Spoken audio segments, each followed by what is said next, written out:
So thank you guys. First of all, thank you guys for making it in time. Sorry for the little wait I had. You had mostly because my microphone was not working for some reason. Um, for some reason, my computer, even though the microphone seemed fine, my Discord on my desktop was not really getting through. So, anyways, so you should know I'm already on my phone. So let's get started. Today we're gonna be discussing a lot about how to defeat the battle tower in Generation 3. So before we get started, I would like to ask you guys, when you think about Emerald's battle tower, or could be Ruby and Sapphire, what are the first things you got in mind?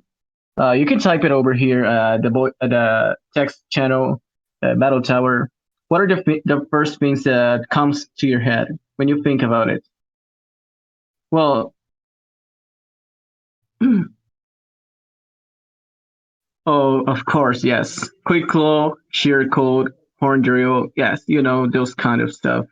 It's super common in Generation 3, mostly because the amount of items in Generation 3, it's so limited that they are the items like bright powder, quick claw, they're super common in Generation 3. They're super common. On Generation 4, we got other items and more items introduced to the point where these are quite uncommon, but in Generation 3, they're pretty common. All right, let me.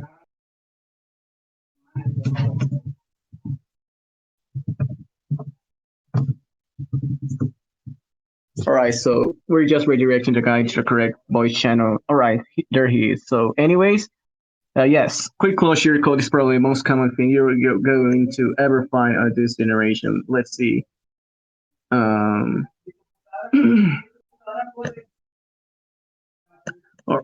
So as you should probably know, Jen, let's see if we got it here. No, it's not here. Yes. Yeah, you're pretty.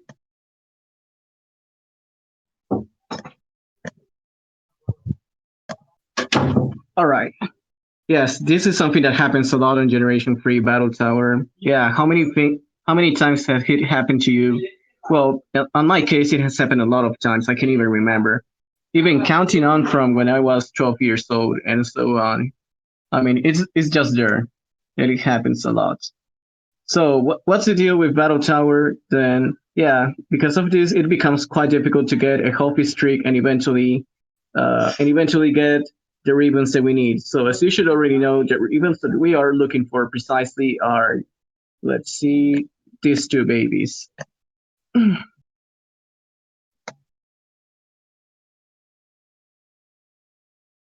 These are the two things that yes. The reason why you are here is because you want to win these ribbons and get either complete your ribbon master or get started, isn't it? They are probably one of the most difficult ribbons to obtain. However, the point of this seminar is that I'll give you the best tools, the best strategies, the best Pokemon in order to achieve this objective. Now, whether you are looking for just for the ribbons or perhaps for a healthy streak at Emerald Battle Tower, I'm gonna show you a lot of things in here. Hopefully, all of this is going to be helpful for you. So first, we're going to talk a little bit about the Battle Tower. I'm going to introduce you some little facts now. As you should already know, the Battle Tower is a facility that you can access very easily in Generation 3. As you should know, it's located in the southeast of the Hoenn region on Ruby and Sapphire. It's just a facility on its own. Let's see if I have the picture in here. Yes, there we go. This is where in RS it is located. It is just the tower on the top of the island. On Emerald, you should know that it's in the middle of the battle frontier. These are the different locations of the battle. It doesn't change a lot. You should know that now the rules are pretty much the same. Depending on the format you choose, you pick 2 to 4 Pokemon, whether it's singles or doubles. On singles, you only choose 3. On doubles, you choose 4, and battle sets of 7 trainers with your Pokemon being healed between each round. On multi, you only pick 2. Once you defeat a 7th trainer, the number of battle ones is recorded and you will be awarded battle points or BP as a result. On Ruby Sapphire, instead of battle points, you receive items in return. You receive items like bright powder, choice band, vitamins, whatever. As you progress further, you'll end up facing more powerful Pokemon, eventually even some legendaries, and your streak ends once you lose. The Ribbons are you get the Ribbons once after winning 56 battles in a row in both games, Ruby, Sapphire, Emerald, on the three of them. It's the same thing. However, the difference, we'll talk about the differences between Ruby and Sapphire, Emerald's Battle Tower later, but these are pretty much the things that we are going to look for. So let me introduce you something about the main difference, as you should know, between Emerald, Ruby, and Sapphire is the fact that she's here. Let's see. I think that I have. Oh, yes, there we go. You pretty much know her already.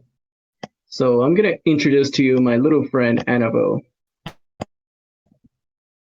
You pretty much know her. She is the battle boss of the battle tree. For those who probably don't, let's see.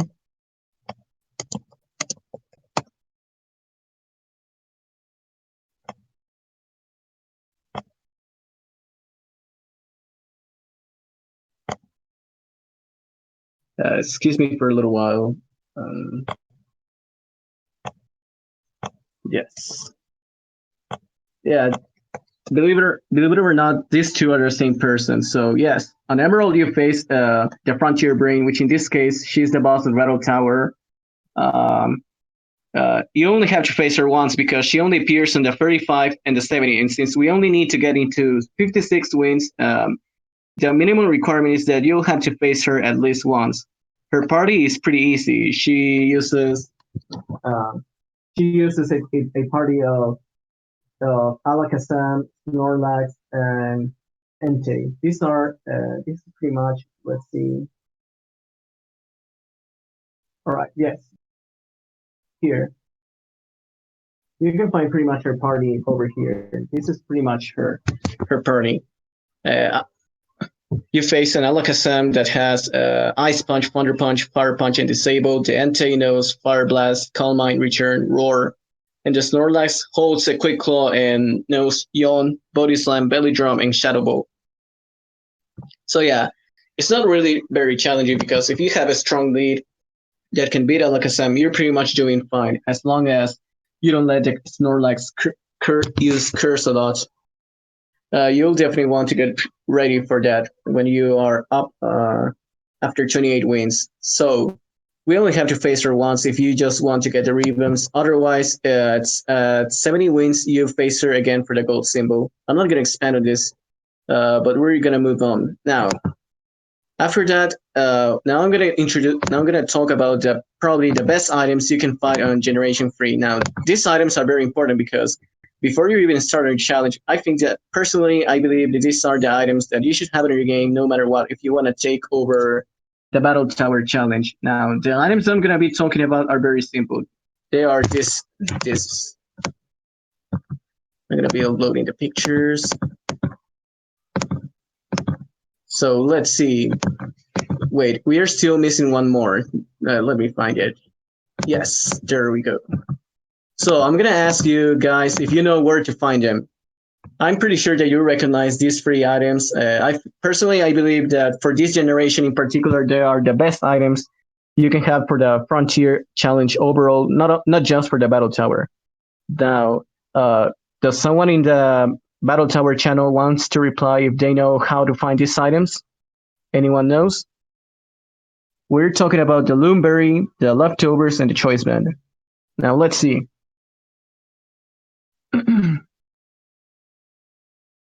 Correct. It's on the SS title. You can find it. The Leftovers on Ruby, Sapphire, and Emerald. That's correct.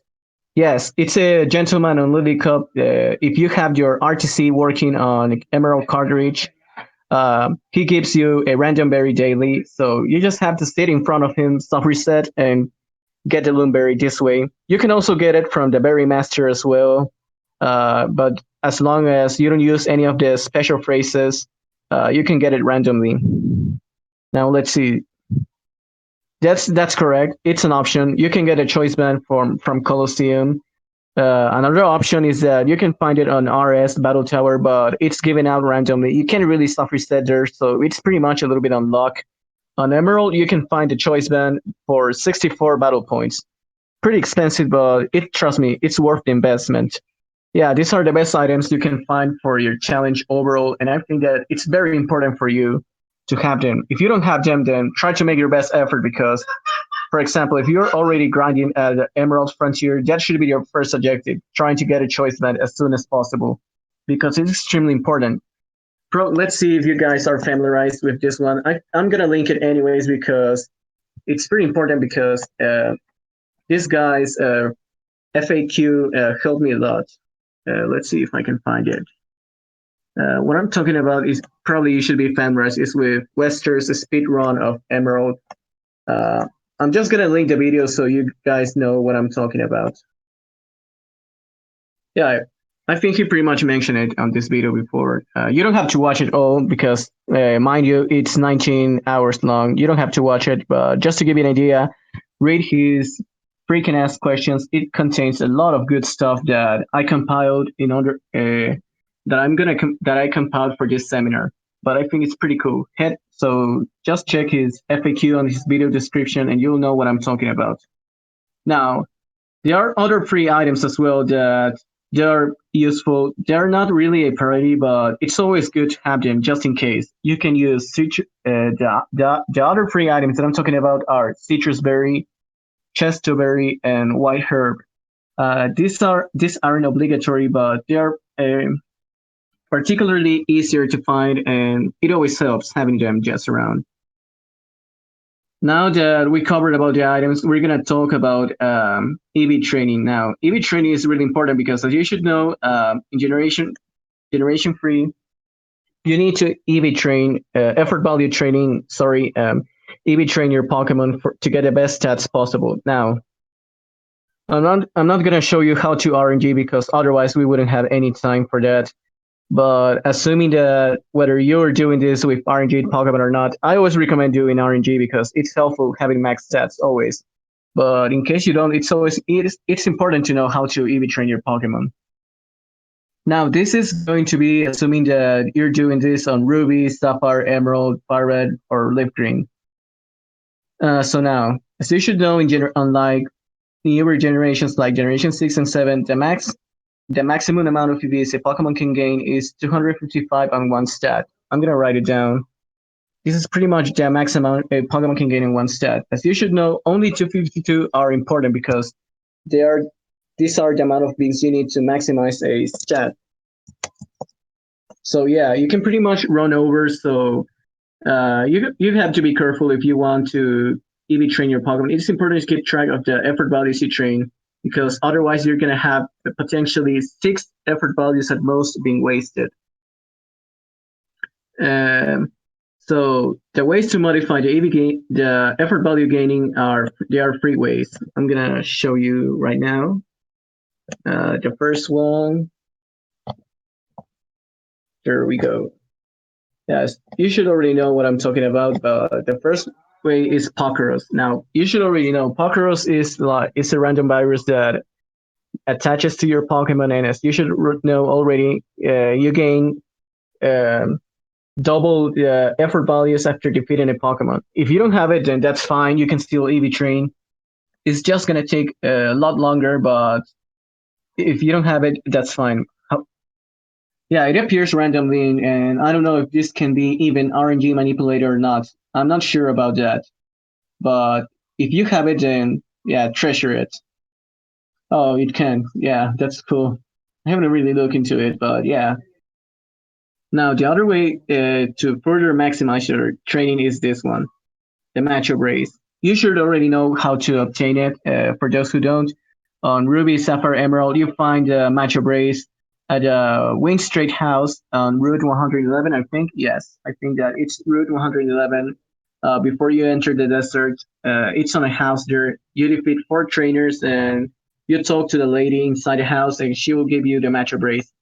On Fire Red Leaf Green, it's pretty much end game. After you defeat Giovanni, you talk to him. He's gonna disappear and use the item finder where he stood, and you'll be able to find a matchup race on Fire Red Leaf Green.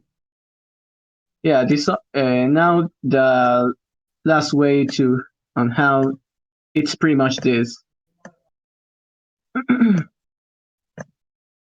The vitamins. You already know what it means. They're the HP up, protein, iron, calcium, zinc, and carbos. The vitamins are accessible on all generation games. You can buy them for 19,800 pocket dollars.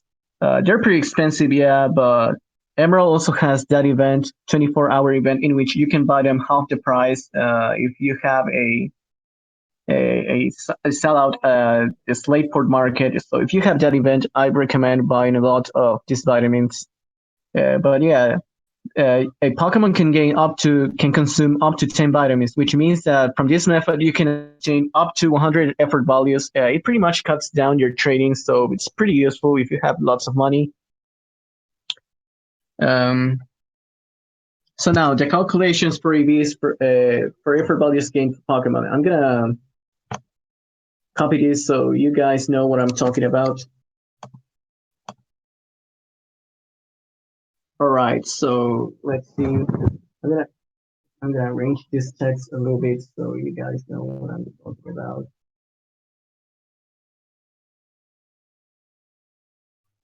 Just a few seconds. All right.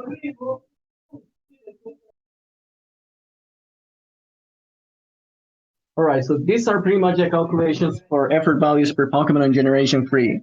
Now, of course, you can combine Pokros and Matchup Race, so you can pretty much see how you're going to change the amount of effort values gained. This is pretty helpful because it allows you to keep track depending on the Pokemon you receive. Now, if you want to find out how many Pokemon, the amount of effort values, I recommend going into Survey.net. You already know it. It's one of the most popular sites on Pokemon. Uh, you can pretty much a guide of EVs from RS. I'm gonna just link you. You can pretty much go defense, HP, special attack, special defense, speed. You can change that on the menu. You can find it over here. You can click on any of these tabs and it will reorganize, and you will be able to see what are the effort values that each Pokemon gives on Generation 3. But yeah, it pretty much goes like this. Defeating a Pokemon that yields one effort value, let's say for example PG, you already know PG gives one speed effort value. If you have only Pokeros or Matchup Race, you're going to get two effort values instead of one. If you have both, you're going to get four effort values. Now, defeating a Pokemon that yields two effort values, I'll give another example, Graveler. With Pokeros and Matchup Race, you gain four effort values instead.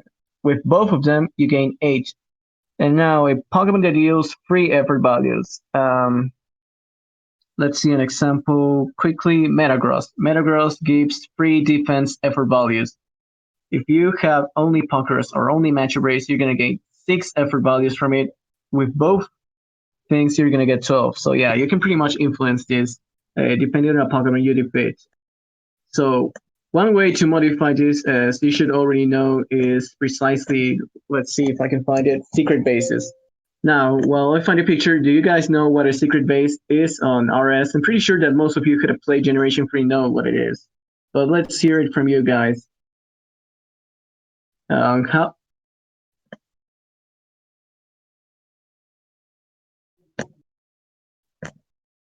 All right, this is pretty much my secret base, but yeah, the biggest advantage that you can do with a secret base is that if you register someone else's game or another game, if you own another Generation 3 Hoenn-based game, whether it's Ruby, Sapphire, Emerald, you can register that game secret base, and you can pretty much personalize the party. So, in other words, for example, you can set up six Blissey's on. You can set up six Blissey's on the battle on the secret base. So not only you're gonna get a lot of experience, but you'll also gain consistent HP EVs, effort values. Sorry. Yeah, you'll gain consistent HP EVs. For example, there is another example. You can do a secret base with six Latios. You can use the Emerald cloning glitch, the Battle Tower cloning glitch. We're gonna cover that later. You can clone six Latios, teach them Memento, and from there you not only you have free experience, but you also have free special attack effort values. You can pretty much set up if you have another game, the party, so you can train one specific stat or whatever you want. It's a huge advantage on RSE for EV training. If you don't, then on powerlifting, there are also a bunch of trainers that you can find upon that have all of that. So let's see.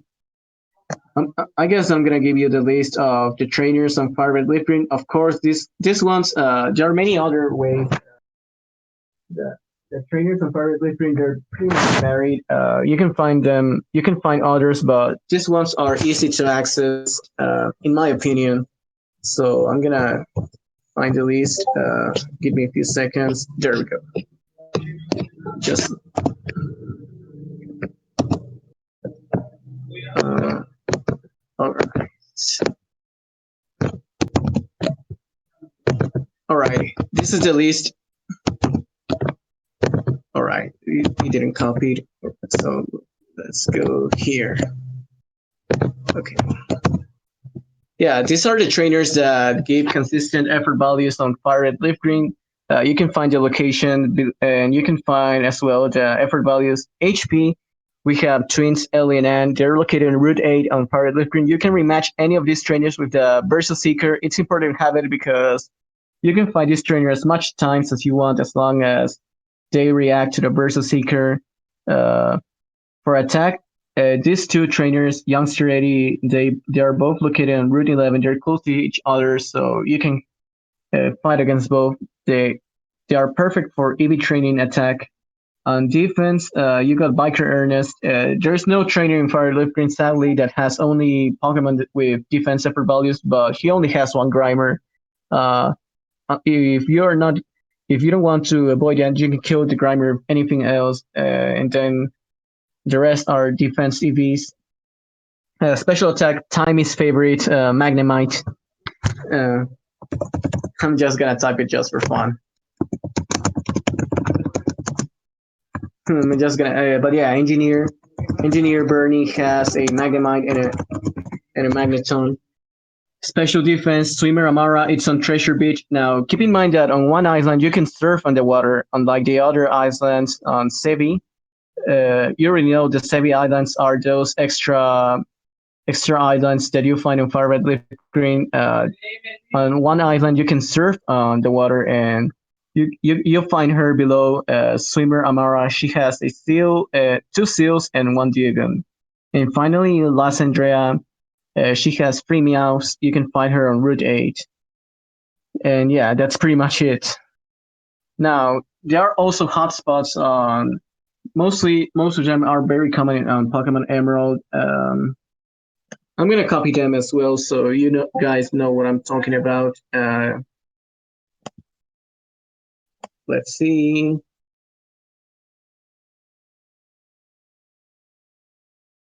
These are pretty much what I call hotspots. You probably know about it if you have followed guides, many different guides on EV training.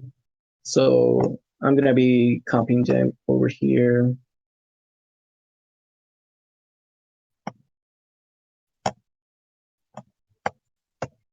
Yeah, these are pretty much the hotspots for RSE.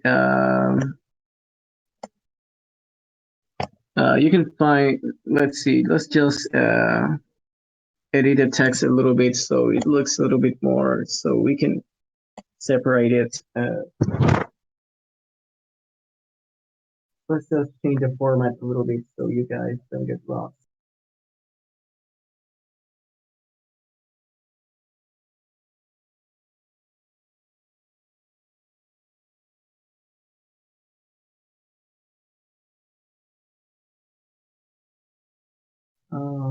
One second. Discord is just being, I don't know. Discord is just being weird.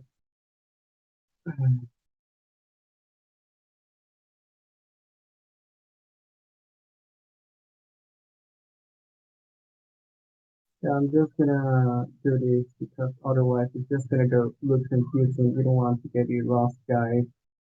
Sorry if I'm taking a little bit longer in here, but yeah.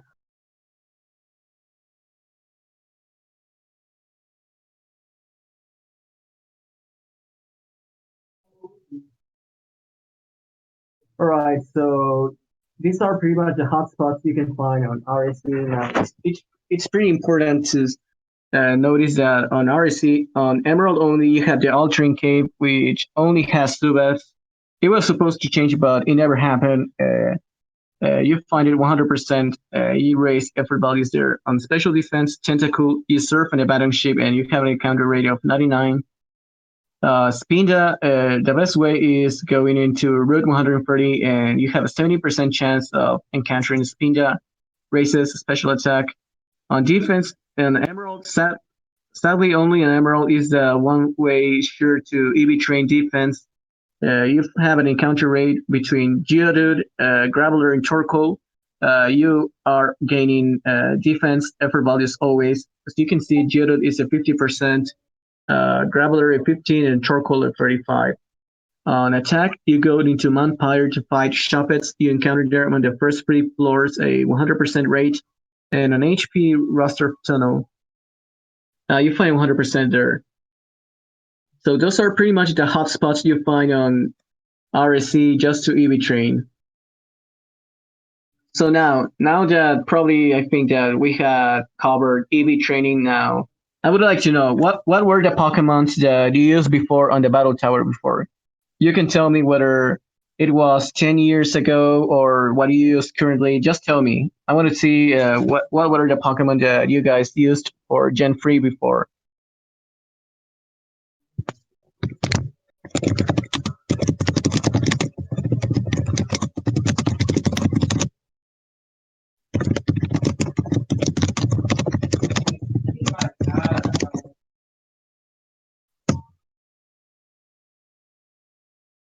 Yes, Double Edge Rockhead Aerodactyl. Yeah, it's pretty good. Tri-Punch Alakazam is a personal favorite as well. Starmie is pretty good. Yeah, interesting stuff. Latios Metagross wins a lot at Generation 3. Yeah, Metagross is one of the best. It has a great typing. Steel Psychic is pretty solid in Generation 3 and it has amazing stats. Skarmory, interesting choice. First time I hear it. Slaking and Latias are pretty much staples on Generation 3. Let's see what else. Feel free, even if something you're ashamed of, don't be afraid. Metagross, Salamas, Starmie. Yeah, that's a pretty good combo. That's a pretty good combo, man.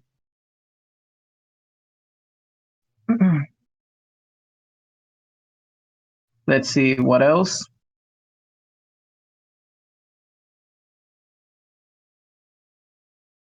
Yeah, Swampert is actually a very solid choice overall for the Frontier.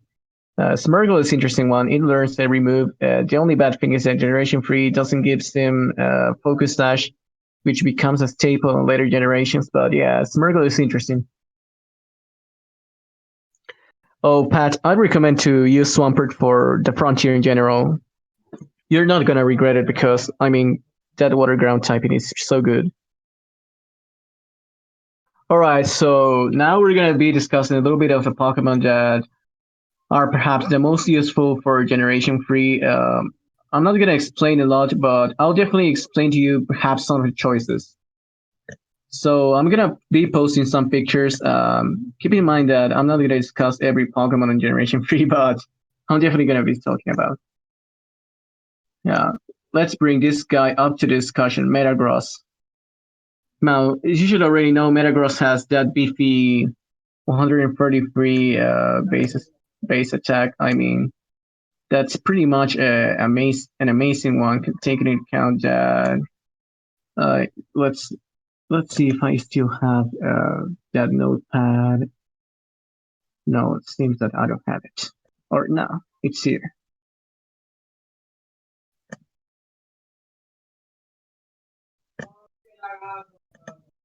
All right, so as you should already know, our favorite guy, Metagross.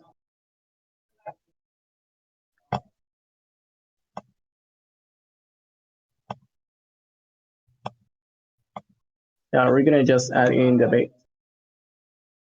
Yeah, you pretty much know Metagross. It has a base 80 HP, 35 attack, 130 defense, and it has a nice special defense. I mean, base 80 HP, 130 defense, 90 is pretty good bulk, and you have that 135 attack, and you got yourself a monster. Now, the most popular set is the Choice Band Metagross set. Give me a few seconds. I'm going to show you the set that I use personally for the Frontier. Feel free to copy it. I don't mind. Let's just get to export my sets.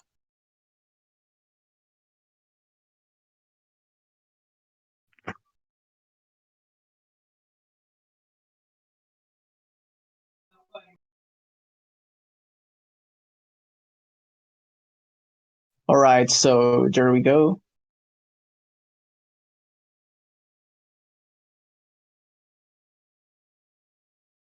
This is pretty much the set that I use on Metagross for the Frontier. As you can see, 60 HP, 236 attack, 80 special defense, and 204 speed. Now, the speed is there because it outspeeds Jinx, which can be a huge pain in the ass. If you don't know, there is a Jinx set that they don't run full speed, but there's one, I think it has 226 speed. This EV spread allows Metagross to hit 227, and you can outspeed it and destroy it with Shadow Ball or Meteor Mash before it puts you to sleep with Lovely Kiss. You don't want to get that because it can get pretty annoying. Yeah, another Pokemon that I'm gonna talk. It's one of my favorite ones. Probably anyone who knows me knows who am I talking about. Pretty much anyone who knows me very well. Let's see. Yeah. Yes, correct. You got it right, Latios. Yeah, base 80 HP. Now, the most important thing about Latios is that it has this 130 special attack and 110 speed, along with a really nice 110 special defense. Latios is the ultimate. It's one of the best special attackers in Generation 3. I mean, it also has a very good move pool, Thunderbolt, Calm Mind, Surf, Dragon Claw, Psychic. I mean, it's so good on this that you'll barely find many opposition when going against it. And now let's bring up the Latios set that I use.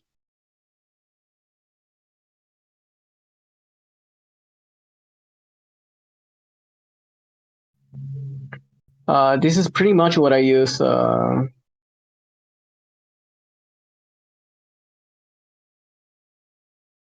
This is pretty much what I use on Generation 3. So you can see, I don't use max speed because you should know already that many of the things in Emerald don't run max speed. They have mixed EVs. It's way much more varied than what it becomes in later generations. There are only like 20 Pokemon that use 255 EV spreads, but in this case, I only use 218 because it outspeeds neutral base 130s, leaving only behind. It also outspeeds max speed, neutral nature, Ductrio, and Sceptile. This means that you're much outspeeding everything with this Latios set. You can also replace Surf with Calm Mind in case you want a sweeper. But this is pretty much what I use on here, the Frontier. Now let's see another one of my personal favorites. We're not.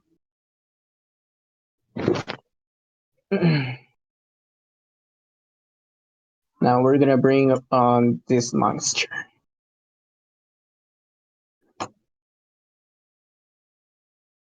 Yeah, you pretty much know this guy again as Salamence. It has this base 95 HP, 135 attack. I mean, it's just as strong as Metagross. It has a decent bulk, 80 defenses, 110 special attack, which is pretty good, and 100 speed. Now, what makes Salamence great is that it has access to Dragon Dance.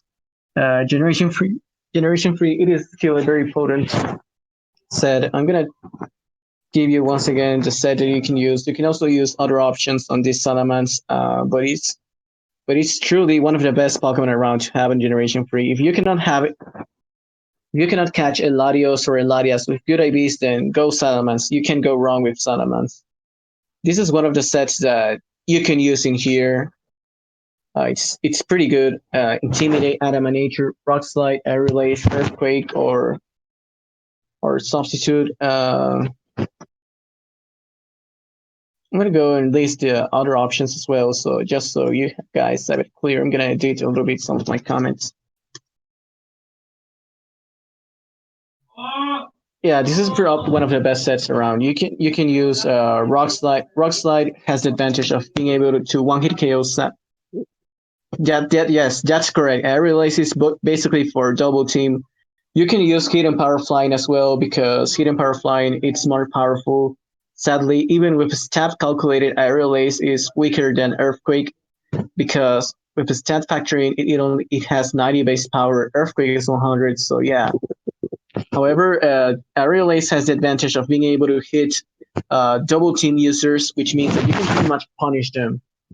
Another great Salaman set is the Choice Band one. I'm gonna put it over here. This is pretty good for Generation 3 because it has immediate power and it hits so many things super effectively and it won't hit KOs them. The Choice Band has Rock Slide, Aerial Ace. You can use Hidden Power Flying as well instead. Forgot to add that one. But I personally recommend always Aerial Ace if you have the chance because, as I said before, it hits double team spammers and all of that. Also has Earthquake, and the advantage that this Choice Band set has is that it knows Brick Break, which means that you're able to destroy Blissey, Umbreon, and all of that for super effective damage. It has a nice chance to one hit KO them with both. Now let's go for another favorite of mine. You guys know about this one as well. What am I gonna talk about? You guys know it. Let's see this guy. No. Yes, there we go.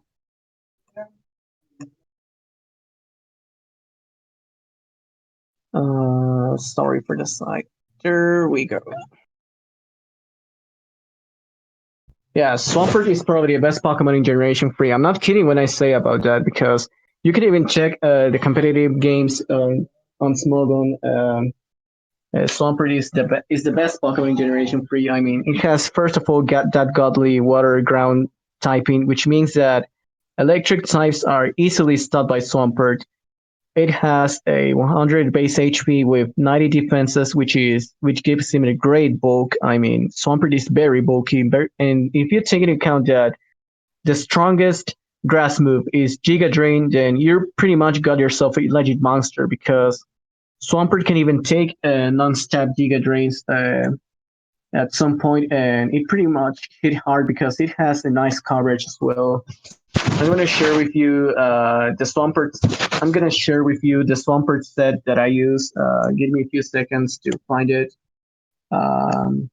Yes, there we go.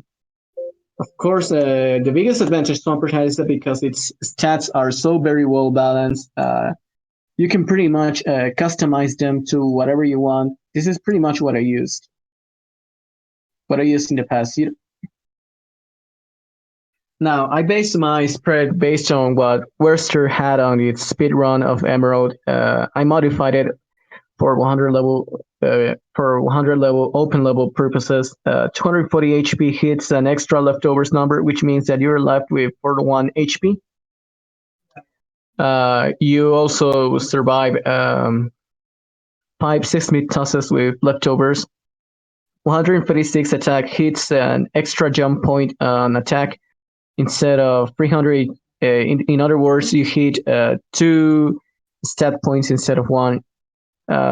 48 special attack is to buff a little bit the damage from Surf and Ice Beam, and 84 speed. Now, you might be wondering, hey, why are you investing speed on a Pokemon with a negative speed nature? Well, it's very simple. It lets Swampert outspeed base 60s like Weezing, like Clefable, and most importantly, zero speed Tyranitar. All Tyranitar sets, Swampert outspeeds all of them with this EV spread, and you can smack them hard with Earthquake before they do anything. You also get to hit Weezing before it uses Will-O-Wisp on you. So it's pretty advantageous to invest speed on a Pokemon that has a negative speed nature despite all of that. Now let's talk for another Pokemon that you already know it's one of my favorites ever. And it is also one of the Pokemon that I Ribbon Master. However, the main difficulty with this one is that it's very difficult to obtain on Generation 3, especially one with competitive stats. You already know who probably I'm talking about. Yes, Suicune. As you should know, Suicune is even more bulkier because if you got this 100 HP but 115 defenses, I mean it's pretty bulky as hell. And if you take into account that Suicune has 90 special attack and 85 speed, it's pretty decent for a wall.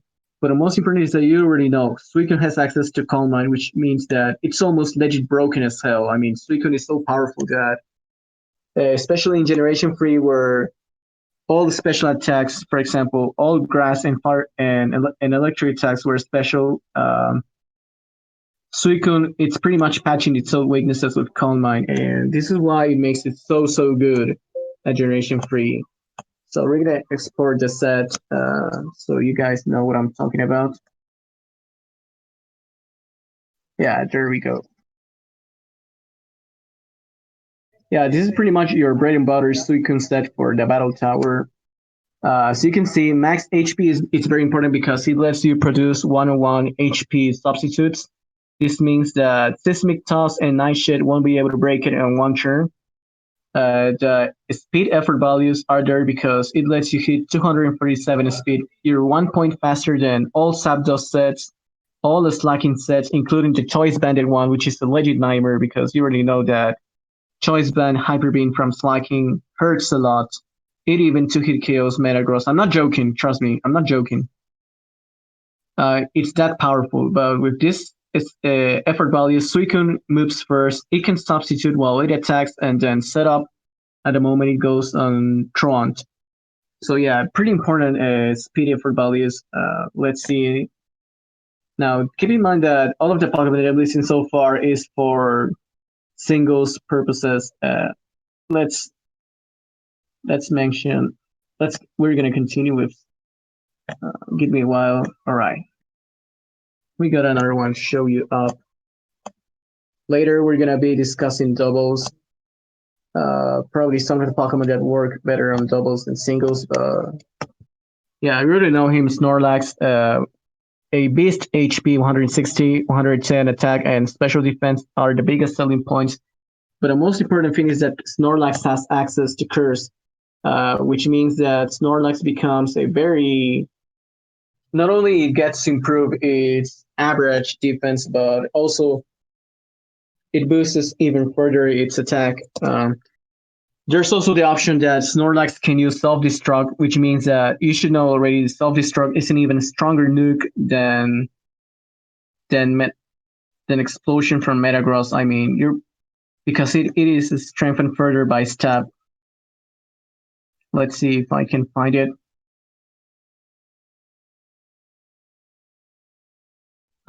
Give me a few seconds because I think that I have the calculation here. Sorry. All right, I have the setting here. All right, I found it.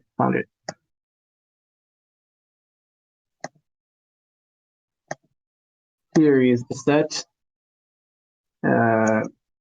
You already know it pretty much. Snorlax has Pick Fat. Pick Fat is the best ability for Snorlax. You should always aim for that because Pick Fat gives him a total resistance to ice and fire. You can see pretty much these are the effort values. 140 HP, which gives you an extra leftovers number.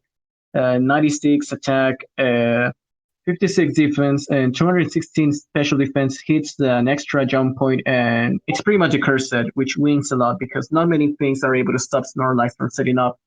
It pretty much beats any special attacker in the whole game, and for the matter of fact, Snorlax is able to boost even further. After 3-4 curse, you'll be able to pretty much take any super effective fighting attack as long as it isn't a critical hit. I'll be careful, especially against Hariyama and Machan because they run Crush Chop, and if Crush Chop, because Crush Chop has a high critical hit ratio, it can pretty much nullify your curse boost. It's because critical hits ignore your stat boost. So be careful with that always. I wouldn't let Snorlax against any of that. Let's discuss another Pokemon. I'm going to introduce you another Pokemon. Let's see.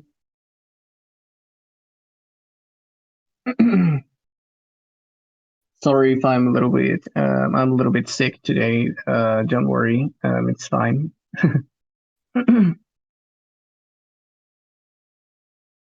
Let's see. Oh yes, I'm gonna talk about this one. Probably you guys should know about it. Uh,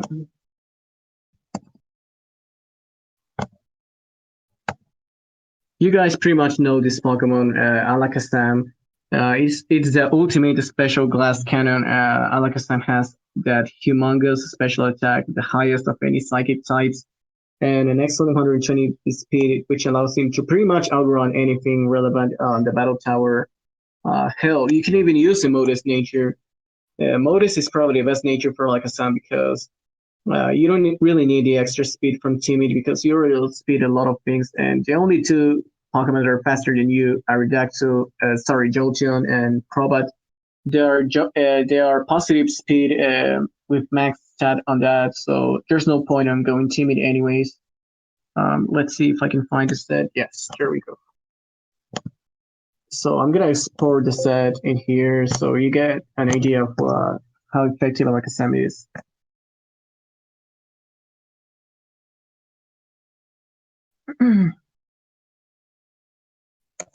So yeah, Modus is probably the best nature for it, and as you should know, the elemental punches on Generation 3 they are special attacks, so you're pretty much firing Ice Punch, Fire Punch, and Thunder Punch from a beefy 135 special attack. I mean, it's that good, Alakazam. It is that good. So yeah, and you hit a lot of things super effectively. It is a fantastic lead because it hits so many things super effective damage. Uh, a Lumber is always nice because it heals you from any status move, and you can also use Synchronize to take advantage of the AI. But if you don't mind that, then you can pretty much use the Twisted Spoon if you want to bust even further the Psychic. Uh, I talk a lot about singles. Let's talk about the Pokemon that I found success using it on doubles. Let's see if it's here. Yes.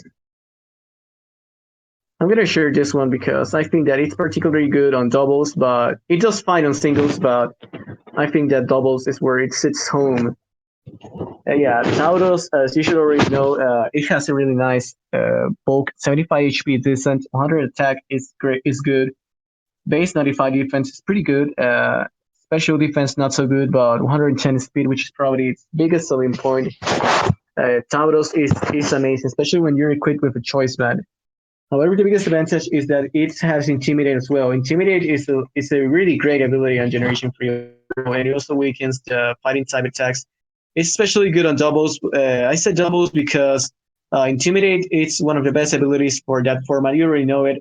There's a reason why on the current BGC games it is used so much. Intimidate on things like Landorus and Incineroar, but yeah, Taurus is not different here. So I'm gonna share in here the set.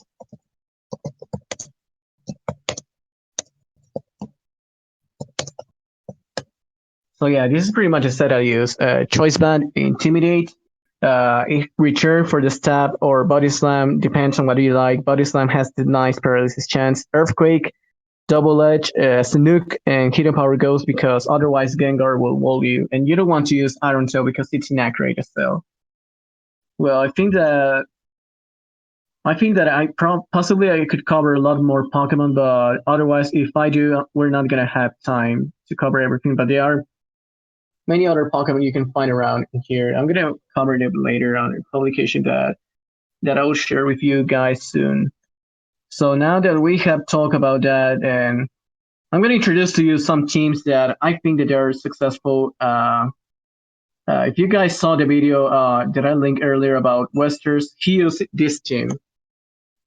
Basically, the team, the effort values I'm going to show you here, they're basically modified for my own preference for level 100. I'm going to show you some sample teams here, just in case you want to try them yourself in order to get further on.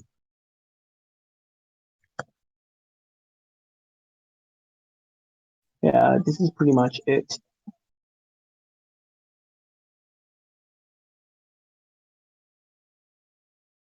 Yeah, this is the first sample team that I'm going to show to you. As you should already know, this is Wester's that he used on the speed run. It has a Latios, with Calm Mind as the lead, Metagross with a choice band, and Swampert with basically the effort values in here, they're modified for frontier purposes. I do that so they become even more efficient on level 100.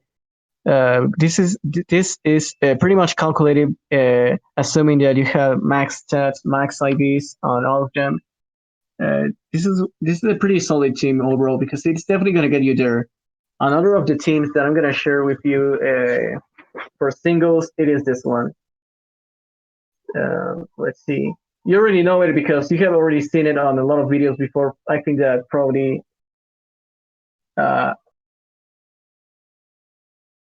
let's see if we can find it. Let's see. It seems that I have to go to YouTube.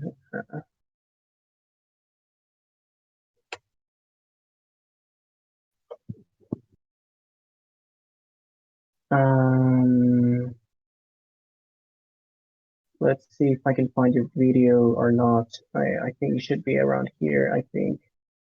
I'm pretty sure that. Well, oh well. In the meantime, I'm just gonna link up the team. You already know it. This team was originally developed by. Yeah, I really like Discord. I'm gonna just point it here. Yeah, there we go. This way, we're gonna be able to differentiate them. This pretty much involves using a choice band on Salamence. As you can see, it's pretty powerful, I must say. Because with a choice band, unlike Dragon Dance sets, Salamence is able to deal immediate damage. It also has Curse Snorlax and Rest Talk Suicune. I think it's pretty good.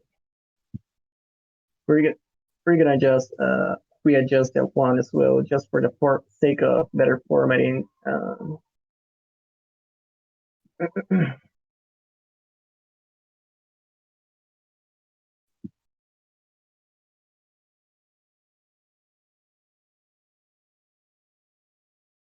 All right.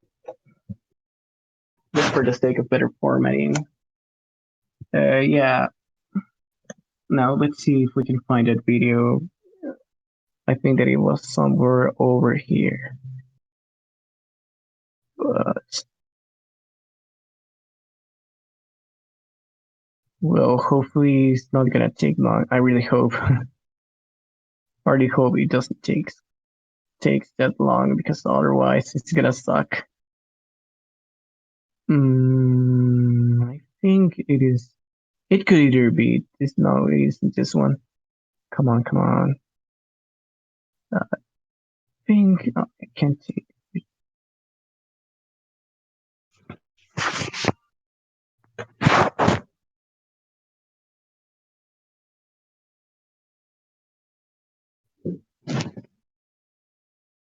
Come on, come on. All right, I found a video.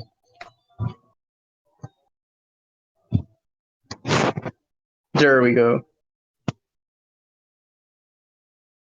Now, keep in mind that the guy who's using the video is just using the team that Jumpman16 developed originally.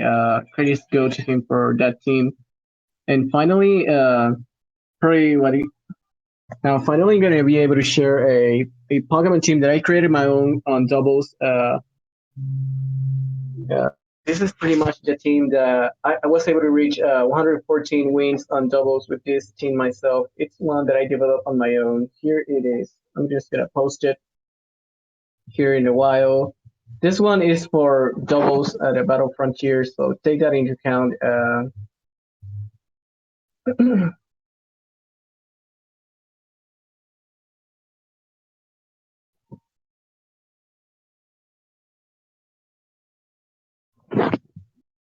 Yes, there we go.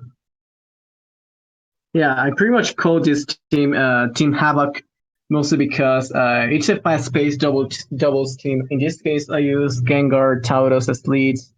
As you already know, Tauros has Intimidate, and it allows Gengar to survive some physical hits. On the other hand, Gengar pretty much deals with whatever threatens Tauros. We got Latias on the back because he can switch into psychic attacks that threaten both Well, Metagross, pretty much you already know it, has explosion, and with paired with Gengar, it can use the move without hurting its allies. Now, the good thing for this is that I saved some videos on my own YouTube account. Pretty much this is a shameless. Well, this pretty much is a shameless plug. Let's see. I'm gonna link up the videos that I have uploaded.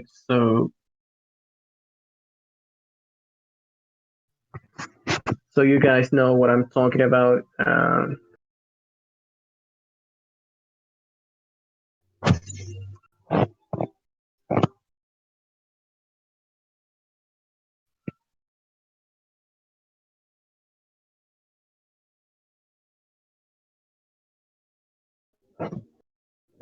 The videos that I'm linking pretty much showcase what the team has done very well. The team success, you can pretty much see. I lost the streak around, I think that 130, or I don't remember clearly, but I think that I lost the streak around there.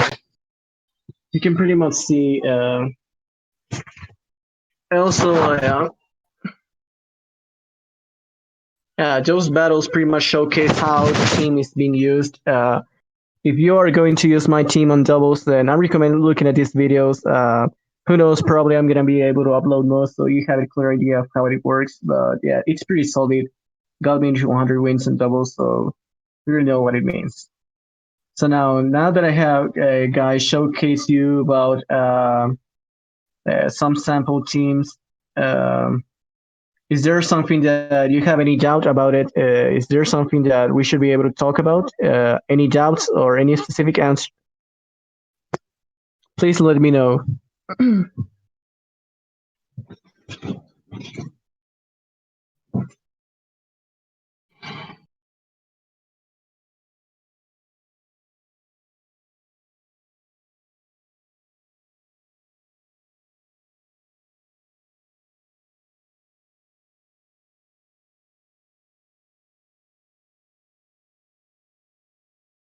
Yes, that's correct. The effort values that I'm showing, they are precisely for Pokemon, assuming that they had max IVs of 30 or 31. That's correct.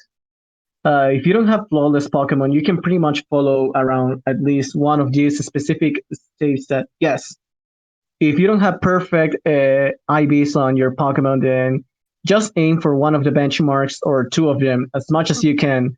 Otherwise, you can just readjust. You don't have to necessarily follow up my specific effort values if you don't have a Pokemon with perfect ABs.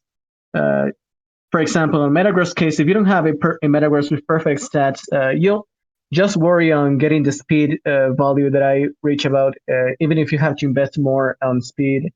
But try to get to that stat.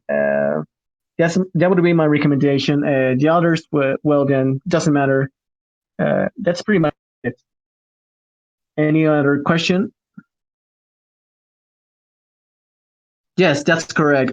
Hidden power still is an option because in case you want more accuracy, because you should already know Meteor Mash has a 85 accuracy as a general rule of thumb for all Frontier and Battle Tower facilities. You should be able to use 100% accuracy moves or moves that are generally much more accurate. The reason why is because you can miss a lot of times. For example, I had been in situations where Meteor Mash has missed 2 or 3 times in a row. It really sucks, but it happens. But yeah, the issue is that Metagross only has Meteor Mash as the best steal stab. Sometimes it's just worth it because Meteor Mash gets a lot of kills. Now, Hidden Power Steal is just an option in case you prefer the accuracy. However, it's weak generally. Any other questions? Let's see.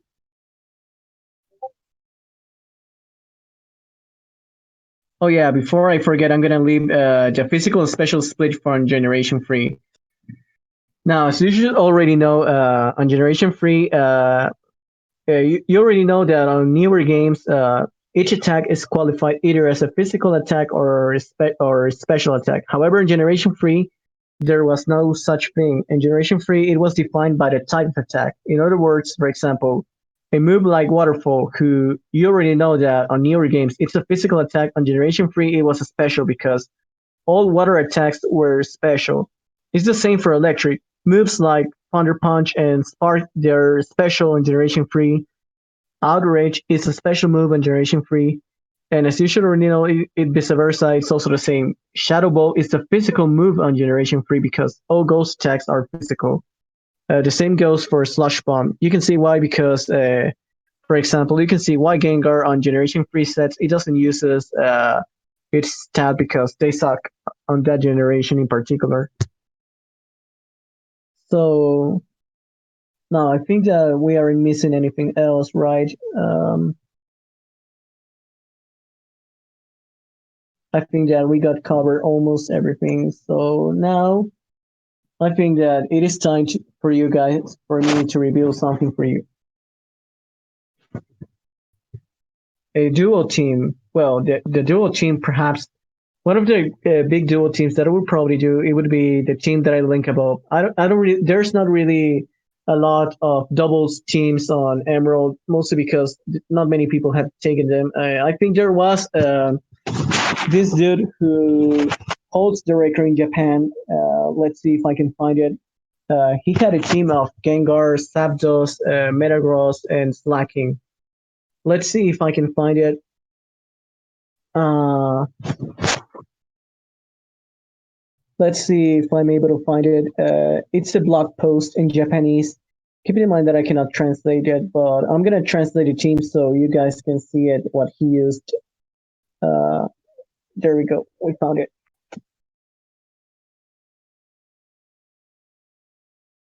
Yeah, so we're gonna elaborate on the cloning glitch later. We're gonna be able to elaborate on the cloning glitch later.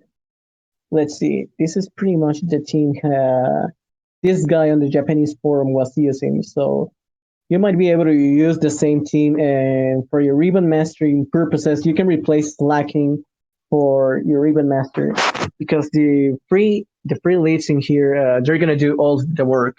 So on doubles, it's pretty much easier to carry around a ribbon master if it's not flawless or something like that. Now keep it.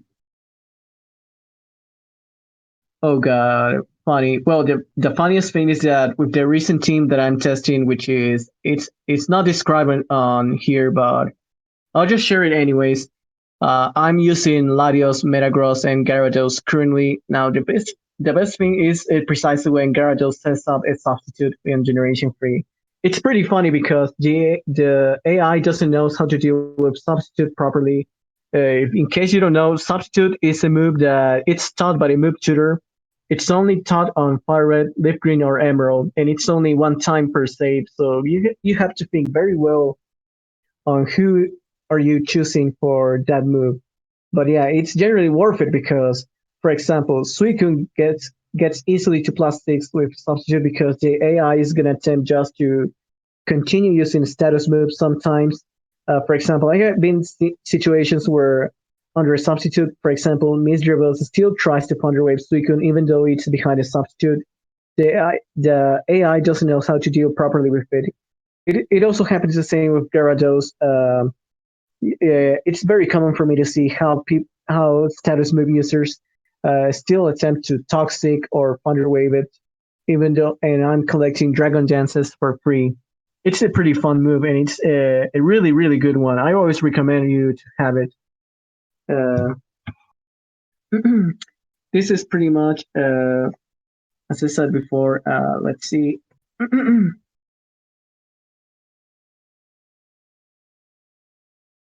Yeah, that's pretty much how to the cloning glitch in the battle tower is pretty useful because you're able to clone your items. You can clone Loomberries without the RTC. It's a battle tower emerald exclusive. Honestly, I don't know what you mean by that. I think that if you are referring to if it's different from RS, yeah, it is different because well, generally overall because emerald exclusive. So like if it gives ribbons or what are you referring to?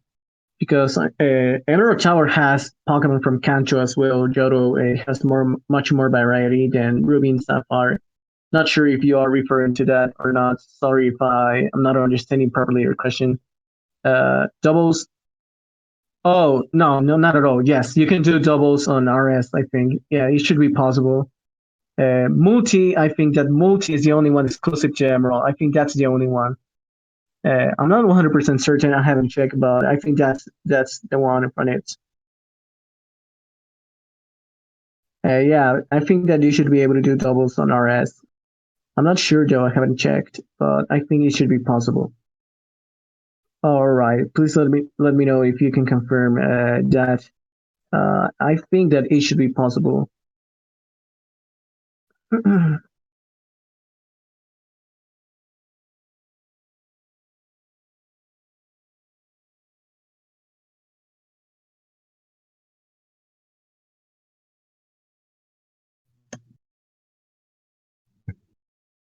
But yeah, as I was saying before,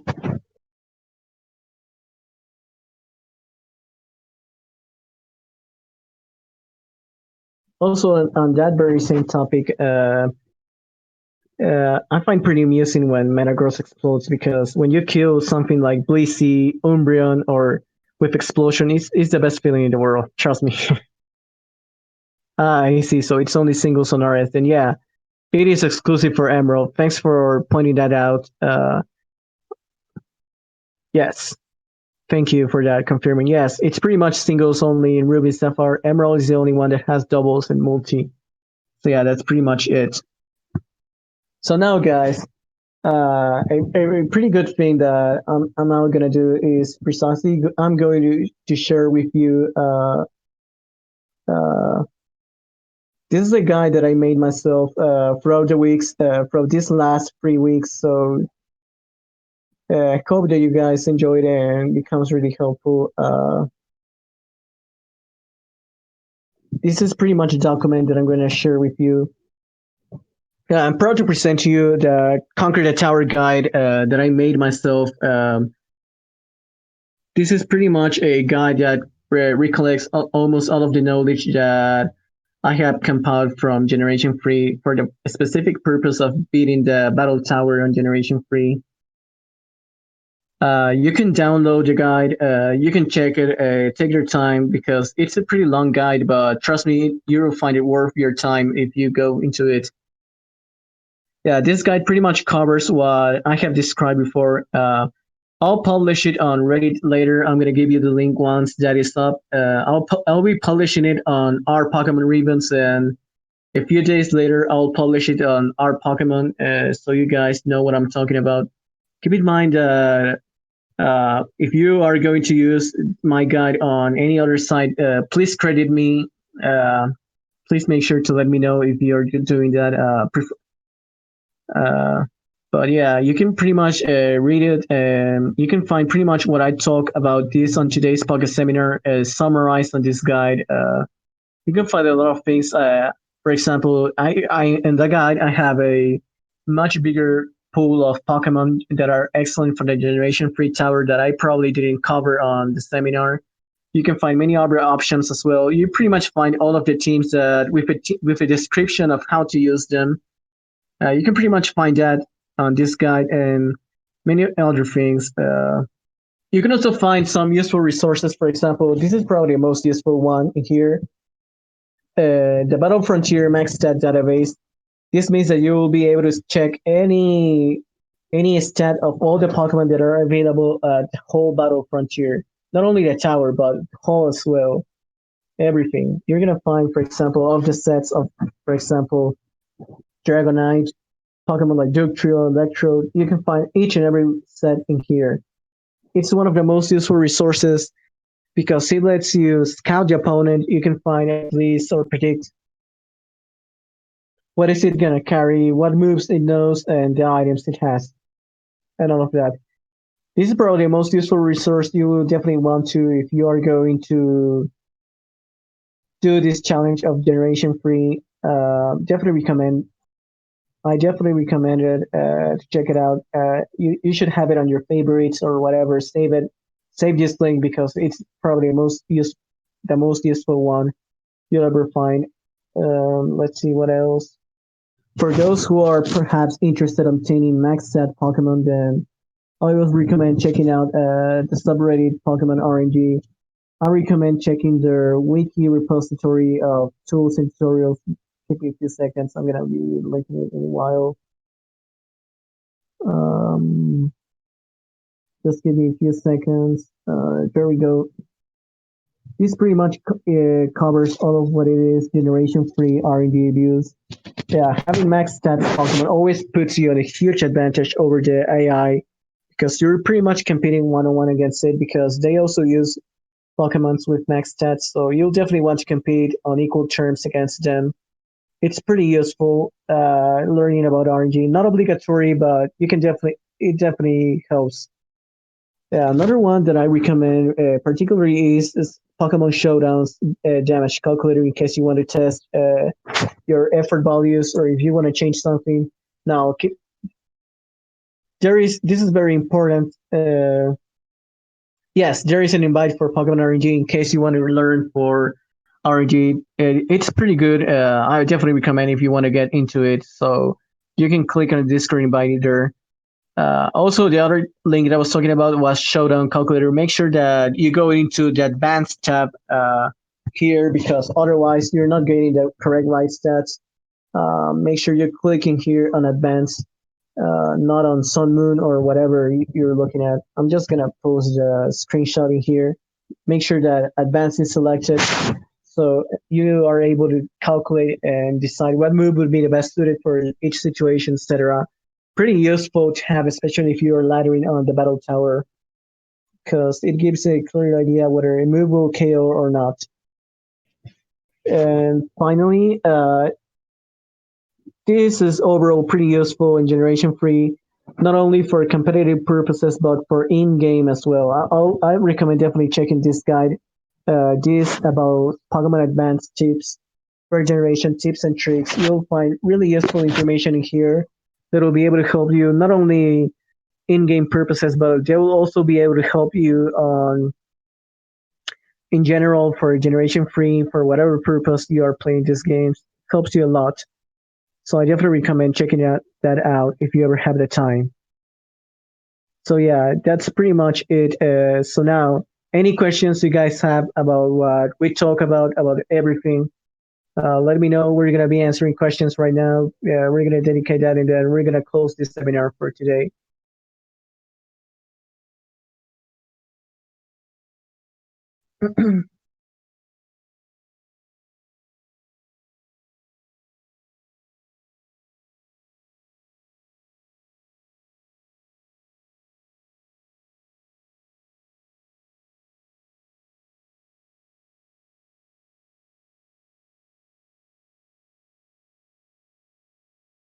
Yeah, yeah, I spent like 3 weeks doing the guide and everything, so I hope you guys really enjoy it. Don't worry if you missed the. I'm gonna be publishing on PokemonRibbons soon. I'm gonna be publishing the link on Reddit, and then, as I said before, later it's gonna be on other sites as well. Hopefully, I hope you guys enjoy it and it becomes really helpful if you're so that you finally be able to beat the battle tower in generation free. I really hope it comes to that.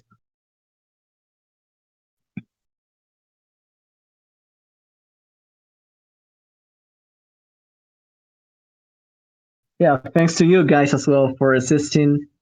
Uh, I made this guide for the perp because of you guys. Yeah.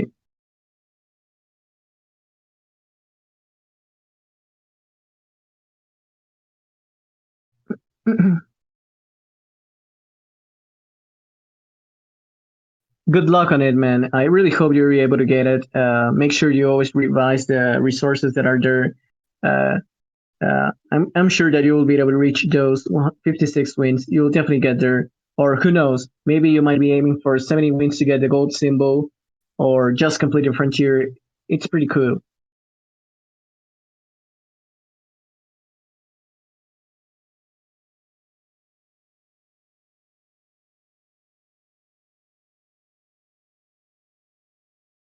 Good luck with that, man. I know you can do it. So, any other questions? Feel free to ask.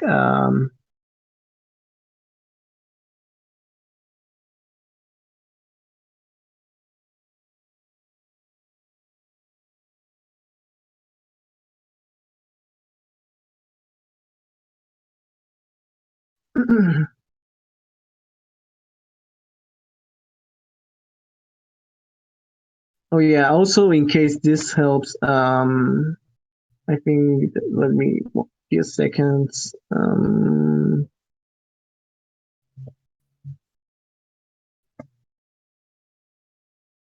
Also, in case it helps, Bulbapedia also has a really nice page on it.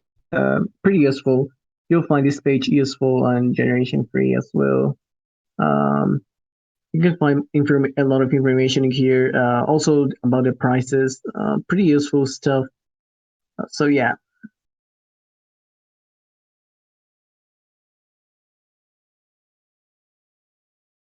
Well, guys, thank you for your time. I hope that this seminar helped you. I think that unless we have other questions, I think that we're done in here. Thank you guys for participating, for taking your time to listen to me. And I hope that if in case you're attempting the Battle Tower in Gen 3, I hope that you guys get either that ribbon, that gold symbol, or the gold shield. Whatever your objective is, good luck. You guys can do it. Don't give up, because trust me, you're still gonna find yourself sometimes in the situations where a quick claw sheer code is still gonna is still going to affect you a lot. But you can still lose to hacks. But with all of what we have learned today, you'll know how to efficiently deal with those kind of stuff more efficiently. I hope that uh, it was of great use to you guys. And well, let's see. Let's see. There are people typing. Let's see. Yes. Good luck. Crocodile is a really nice Ribbon Master choice. Hope you are able to be successful in this. Yes, that's a pretty cool thing. Skarmy doesn't dice to sure code. Sturdy is pretty cool move. Steelix also gets the ability. It's one of the mons that I definitely want to test. Choice band Steelix. I'll let you know at some point. I'll definitely let you know at some point how my research goes with Steelix. It's an interesting choice because it's also immune to electricity, which is pretty useful. Either way, guys, thank you very much. And thanks for listening. As you already know, the Battle Tower channel is going to stay for a little while. I think that we're just going to give it time to live until Monday, and Monday is going to be deleted. So, in case you need to just to go back and check into many of the things that we publish in here, take your time. And as you know, we're going to be publishing the guide soon already. So thank you guys for your time and have a good night or good morning or whatever time you are. Thank you guys for everything.